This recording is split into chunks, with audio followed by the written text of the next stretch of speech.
30-дан кейін бұл тағамдар сені ерте қартайтады. Тез арада бас тарт. Қант, терінің жауы, әжім, инсулин, қартаю бәрі осыдан басталады. Тұз, дәм ғана емес, қауіп, қан қысымын көтеріп, инсультке жол ашады.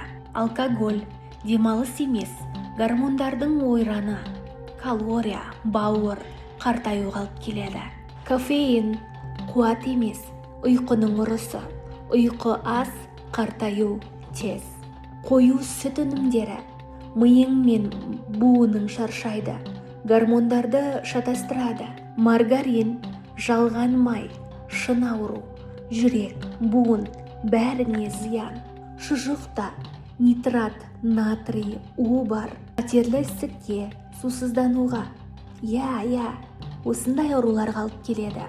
3 минутта дайын, 3 жыл өміріңді алады. Химиялық коктейльдер, майонез, май емес, консервант бомбасы, әр қасық зиян. Басты қадам, зияндыдан бас тарту. Бүгіннен баста, ертең кеш болуы мүмкін.